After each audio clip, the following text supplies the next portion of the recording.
All in the Family had the most spin-offs from a single TV show with 7, and Happy Days had a total of 5. How many do you remember? You've entered the Gen Experience. I'm Victor, and there was no greater time for TV spin-offs than during my generation. Join me as we embark on the ultimate guide to spin-offs and sequel series during that era. Please press that like and prepare to get your mind blown, and consider inspiring me by clicking subscribe. Many television shows were born from the popularity of a character or stories from an original program source that the studios and networks were banking on to deliver continued or greater financial success. Do you remember this show's spin-off? Young Gen Xers would watch the magical hijinks of Samantha on Bewitched. Running from 1964 to 1972, only a small number of the generation's new TV watchers could catch this hit show during its first run, but all of us enjoyed its long life in reruns. What many of us didn't catch was its spin-off of secondary character daughter Tabitha Stevens. This one-season sitcom changed much of the source material, didn't explain the character's age or time discrepancies, had too few callbacks to the original, and no matter how hard you hit that laugh track, it just can't make a show funny. So if you didn't know this Lisa Hartman rarity existed, you're not alone. While the Brady Bunch ran from 1969 to 1974, like Bewitched, the first round of Gen Xers finding their way around the boob tube may have caught the series during the end of the first run, but more likely in syndication, where you couldn't avoid it. The spin-off Brady Brides is more of a sequel series, as it was the continuation of the main characters' stories, and you can't get more main characters than sisters Jan and Marcia, while living together with their new husbands. This zany-sounding premise falls flat and forced after just one watch, making the neither sequel nor spin-off The Brady Variety Show far more entertaining, even if only to watch for fake Jan. Spin-offs focus on a secondary character or storyline from the original work, creating a new and sometimes independent narrative. Sequel series continue the main story or character, usually linking it to events from the original source. Mary Tyler Moore was an incredible show that tackled new and exciting issues that Americans were new to talking about. But with characters like Rhoda and Sue Ann Nivens, no topic was off the table. It's no surprise that all 3 spin-offs of this show were successful in varying degrees. Phyllis ended earliest, but she made it back to Minnesota for the last episode of Mary Tyler Moore only 1 week after her own show concluded. While Rhoda is most memorable due to the phenomenal characterization by Valerie Harper, Lou Grant ran a strong 4 seasons. More accurately, a sequel series, as Lou was not a secondary character in Mary Tyler Moore. It follows this lovable but gruff newsman to LA after being fired in the last episode of Mary Tyler Moore. All in the Family is well known for having the most spin-off series born from it, as well as a polarizing piece of media fiction that is iconic and simply historically significant. Showcasing a politically divided family in the 70s, it was true to form. We all knew people like this, and it was just part of everyday living side by side with your neighbors, no matter how extreme they were on the spectrum. People laughed at the bigotry showcased, as Archie's characters often made the fool, especially by featured players who appeared on the show as a foil to Archie, and with the intent to spin off, using All in the Family as a backdoor pilot. B. Arthur's Maude came from that show, and in turn spun off the very popular Good Times with the character of Florida. The Jeffersons were seen first on All in the Family, as they developed some relationships there before moving on up to the East Side and even having their own baby. And by baby, I mean Checking In, starring their maid Florence, played by Marla Gibbs. That show may have bombed in a fiery explosion of ratings, but also that is how they explained her return as Florence to George and Wheezy's employment. We can't forget Archie Bunker's Place. This was developed out of the Edith actress Jean Stapleton wanting to close up shop on her character. The sequel series would not only transition the tone of the show, but the setting. To grant Stapleton's wish, Edith was killed off camera at the start of season 2 of the new program, and Archie's daughter Gloria, still making random appearances on the newly branded show, used it to spin herself off, heading to upstate New York with her son Joey for the 1-season moderate success, Gloria. In a strange poetic anomaly, 704 Hauser was also a spin-off, per se, one that did not star any familiar characters from the original source, unless you consider Archie and Edith's house at 704 Hauser Street a character, and that is what a lot of people felt. In a full reversal, Archie sells his home to a black family with exact opposite views of his own political stances, but with the familiar setting of the house as a last-ditch effort to laugh in the face of Archie Bunker one more time. Few remember that MASH, a sitcom based on a 1970 film, had 2 spin-offs and lasted 8 years longer than the Korean War it was based on. It was a main character featured in the first 2 seasons of the TV show, surgical Dr. Trapper John McIntyre, who got the first spin-off. Pernell Roberts played Trapper 28 years after being discharged and became a loved mentor and administrator for a San Francisco hospital. Technically based on the movie's character, Roberts played Trapper longer than the character was ever represented in either media before. After MASH, a play on Aftermath, gathers Colonel Potter, Father Mulcahy, and Max Klinger from the 4077 to Missouri, working at a hospital affectionately known as General immediately after the war. With a strong first season balancing both drama and comedy, there were some light nods to the original TV show. While season 2 was underway, plans were developed to prepare for more guest appearances beyond that of Colonel Flagg and Radar, who had made cameos already. But perhaps the dark storyline with Klinger and his wife he married in the last episode of the original MASH, the show was abruptly canceled. Now it's time for a little fluff.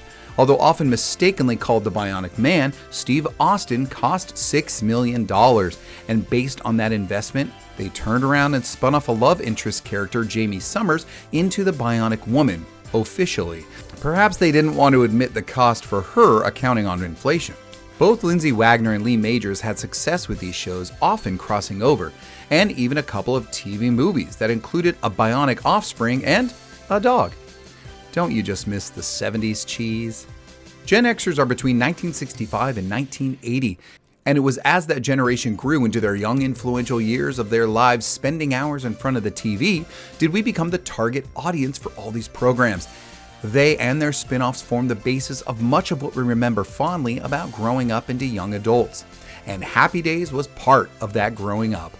And I think most of us remember seeing Laverne and Shirley on that show before seeing them on their own. The two ladies, a little looser in nature during their handful of Happy Days appearances, made all their dreams come true in this first spin-off of the popular 50s show created in the 1970s. For the purpose of this ultimate guide, I am not going to mention the animated spin-offs of live action. Yes, that was a thing. Mork and Mindy was another spin-off using the backdoor pilot scenario to try out the Mork character to Fonzie and Richie. The success of that episode introduced the world to Mork from Ork, and they would tune in with Robin Williams and Pam Dauber each week in Boulder, Colorado. And if you're like me and hear the words Joni and Chachi and groan, well, you're like everybody else watching TV at the time. That spin-off, which incorporated musical numbers, failed miserably, and both characters returned to the original show, where they belonged. Now stay with me here, this next one needs some explanation. If it hadn't been for a scheduling conflict during the original air dates, Random, the angel who appeared to Chachi on an episode of Happy Days, would have been a character introduced to spin off into Out of the Blue, just as Mork had been introduced prior to his own show's debut. However, Out of the Blue, co-starring Dixie Carter, mistakenly premiered just a week prior to that pivotal Happy Days episode, so it felt more like a crossover. Or it would have been if anyone had watched the first episode of the spin-off.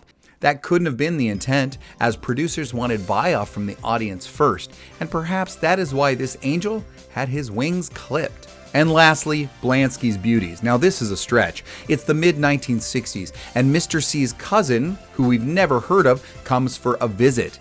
Nancy Blansky, played by veteran actress Nancy Walker, makes one appearance on Happy Days to set up her own show by introducing the concept there before running off to Vegas as den mother for a bunch of showgirls, performing at the Oasis Hotel. Oh, and jumps about 12 years later from the episode on Happy Days to 1977 without explanation. Let's get a little bit grittier, like the dirty walls of the 12th precinct in New York's Greenwich Village. I may have been young, but there was a draw to this cop buddy comedy with the charming captain. Barney Miller had a senior cop on the force that was a fan favorite for his dry sense of humor and emotionalist delivery. Fish got a show all his own, not only spinning him off, but a couple of kid characters who had also appeared in Barney Miller. Fish was on the air during Miller's third season. but his character would appear infrequently during that season while doing his own show. However, Fish only lasted one season, and during episode 2 of season 4 of Barney Miller, the Fish character retired. Probably for the best. We don't always remember that spinoff, but when we do, we always ask why. Soap was a parody of the crazy storylines found on daytime television, but aired during prime time, so as to allow for more scandalous plot devices. Soap started on the right foot, but leaned into crazy towards the end of its hapless run. Perhaps that is how Robert Guillaume's sassy butler to the Tate family, Benson Dubois, was able to find success spun off into his own show as the head of the household to Governor Gatlin, a cousin of Jessica Tate, Benson's employer from Soap. The show Benson had more wide audience appeal, and perhaps it was his wisecracking voice of reason that had this butler climb the political ladder to eventually reach the office of lieutenant governor. Now, speaking of daytime television, but at night, I would be remiss not to mention the famous Dallas and Dynasty primetime soap operas. A true product of the Gen experience, lavish and over-the-top excess was the order of the day. Filthy rich bored socialites and kings of corporations led late-night TV, and the drama of catfights, backstabbing greed, extravagance, and shoulder pads reigned supreme. Dallas would give us Knots Landing, while Dynasty would bore the Colbys. Now for something a little different. Different Strokes debuted in 1978 with Charlotte Ray's Mrs. Garrett as the family housekeeper. After a season and a half, Edna got a job at the Eastland School for Girls as housemother to a large group of young ladies attending this prestigious academy. They used Kimberly Drummond from Different Strokes, who also went to the school, to help in the transition. But once that show got kicking, Kimberly went back to public school, leaving Mrs. Garrett in a successful position, managing girls, including one tiny Molly Ringwald. Although the producers whittled it down to only 4 girls due to the uncontrollably large cast, the facts of life still went on to icon status. Cheers was out in 1982 and was a class act and must-see TV. Folks crowded around the set to see it each Thursday night, and a spinoff seemed unlikely by the end of the show's run. But that's only because we tried to forget the early spinoff of Carla's husband Nick, who did appear on Cheers along with his wife and the son he shares with Carla. With that out of our minds, another spinoff seemed unlikely. However, using a secondary character who had found life on the show and unexpected fans, Frasier Crane's psychologist character evolved into one of the most successful spin-offs of any show as a radiotherapist living with his father in Seattle. The success came from his character never wavering from what had already been established for him, and the appearance of almost every original character from Boston's Cheers, as well as multiple guest spots by Bebe Neuwirth as his cold ex-wife, Lilith. The Cosby Show. Now take a moment and say what you must. I'll wait. We all watched it, and it was loved by countless millions around the world. It was part of the fabric of our lives, and it was family time. It was the characters we fell in love with, and the honest humor that wasn't hurtful, but on point, and most of all, funny. A different world spun off of one of the Cosby kids, Denise Huxtable, as she went to Hillman College. Plenty of new characters and crossovers assured the success of the show, even long after the exit of its original star and protagonist, Lisa Bonet's Denise. We've already assured sitcoms aren't the only format for this ultimate guide, so we head to Maine and Murder, She Wrote. For 11 seasons, Jessica Fletcher killed solved hundreds of victims' murders. On 7 occasions, the Broadway star and firm but loving father to baby of Dirty Dancing, Jerry Orbach, appeared to assist Jessica as Harry McGraw, something of a modern Humphrey Bogart. Modern for the mid-'80s, of course. Harry's barrage of guest appearances on the Sunday night hit led him to his own moderate success in a show called The Law and Harry McGraw. We're nearing the end of our ultimate guide to spin-offs from Gen X TV, and we can't ignore this classic and one of the best products of the era, The Golden Girls. You can't deny their timeless comedy or place in the annals of pop culture. An early attempt to backdoor a pilot with some reoccurring characters, including Rita Moreno, failed. However, a little reworking and a few appearances with our Golden Gals, and Dr. Weston was born. Those few appearances had Empty Nest slide into a time slot alongside our Four Sisters of the Immaculate Rattan furniture. It had been already well established that Rose, Blanche, Dorothy, and Sophia were Dr. Weston's neighbors, with all four appearing on that show, while Richard Mulligan would guest star on the show that gave life to his doctor character. As a pediatrician, it shouldn't shock you that Dr. Weston's popular show also delivered a spin-off of his own, Nurses, based on the staff at the same hospital, although audiences wouldn't have known it. For 3 seasons, the cast and premise continued to change, and not even Lonnie Anderson could suture this hemorrhaging idea. Like our friend Jessica Fletcher, Ben Matlock was able to squeeze a spin-off from his courtroom drama, not by a featured player or someone making regular appearances, but Jake and the Fat Man grew from a random character appearance in an episode of Matlock. The creators liked the character so much, they developed a show for him that lasted 4 seasons. Well, the Fat Man must have been pregnant, because he bore his own very popular spin-off, Diagnosis Murder, with Dick Van Dyke and the whole Van family. Ben would even appear on Diagnosis Murder to bring it full circle. Speaking of going full circle, here we are at the end. It is very early in the 1990s, and although I said no cartoons, it doesn't count if the parent show was live action, but the spin-off was animation. You know what I'm talking about, right? You love it, and so does the world. It has gone on for such a long time, some might say too long. What do you think? The Simpsons started as bumpers for the Tracy Ullman Show before becoming Fox's first family, after Peg and Al, for decades to come. Primetime adult comedy with silly cartoon characters we can relate to will live on long after we're all gone. There you have it, the ultimate guide to spin-offs of the Gen Experience. They say the first spin-off was in the 1940s, probably from radio. And there are a number of current shows that exist in the same universe of each other, but that's not the same. Nor are those series sequels years later that act more like reboots of an idea that was better the first time around.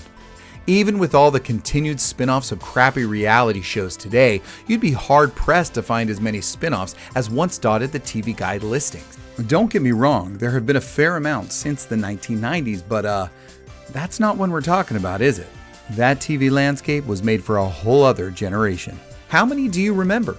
Did I miss any from those young and impressionable years of your Gen X TV viewing? Like the very forgettable Alice spin-off Flo? Let me know in the comments, along with your favorites. Oh, and I didn't forget Star Trek the original series, but damn, that was just too much to handle, and it deserves its own show. Well, I hope you enjoyed the ride, and if you did, you can leave me a review. And by review, I mean please press like, and even subscribe, since I know you want more, like this one. Thanks to those coming back, and don't forget to check out other great shows on the channel from the generation that gave us the best stuff. Until next time.